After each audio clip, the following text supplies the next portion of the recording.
Tāds kontakts ar realitāti no tādas neirofizioloģijas viedokļa varbūt tā kā cilvēkam nav iespējams. Es varbūt neiedziļināšos tais detaļās. Ja?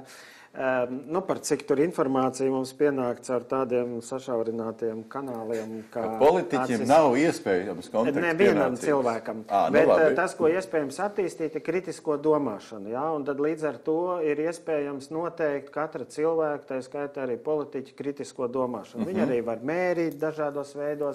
Un tā īsi izsakoties, ja vairāk ir domāšanas kļūdas, teiksim, galvā cilvēkam, tas nozīmē, ja sliktāk kritiskā domāšana. Jā. Tā arī ir neirofizioloģija.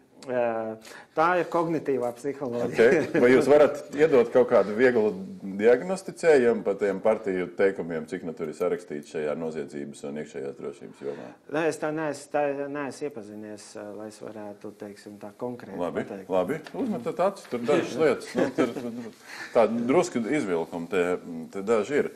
Atradāties programmās kaut ko uzmanības vērtu? Cik pagavāt? Te nekas tāds nav, izņemot kā solījumi, ko varētu nosaukt. Kritiskā domāšana ieraudzījāt? Ka te ir tāda pozitivistiskā psiholoģija, ka viss būs labāk, viss un tā tālāk, kas, protams, nav kritiskā domāšana, jo tomēr netiek analizēti kaut kādi trūkumi, jo kritisko domāšanu cilvēks pārsvarā apgūst savā profesijā. Viņš iet augstskolā, un ja viņš tajā jomā ir profesionāls, viņam tā jomā ir kritiskā domāšana, citā nav. Ja politiķis pāriet uz citu jomu, viņam principā tur nav kritiskās domāšanas. Bet vai to var kaut kādīgi pacelt, es pat nezinu, ja redzat, tās vēlēšanas ir apmēram līdzīgi kā iešana uz randiņu. Ja? Iet uz randiņu, vajag to otru pusi savaldzināt, un tā rezultātā visi stāsta par sevi tikai pozitīvo. Neviens nesaka, ka es esmu patoloģisks kops, man ir liela greizsirdība, vispār man ir bronhiāla astma un tā tālāk. Ja? To noslēpj. Ja?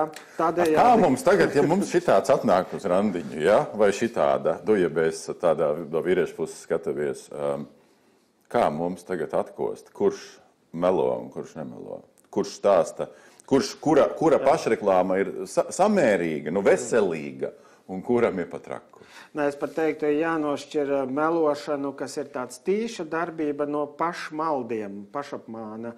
Tas saucās vēl tāds Dunning-Kruger efekts, ka cilvēkam liekas, ka viņš tai tēmā ir kompetents, kamēr īstenībā nav. Jā, cilvēks pat varbūt pilnīgi nekompetents, pieņemsim, kā rāvēslēdzējs darbojas. Jūs varat paprasīt, kā darbojas rāvēslēdzējs, zinu, pastāst detaļās, kā viņš darbojās. Jā.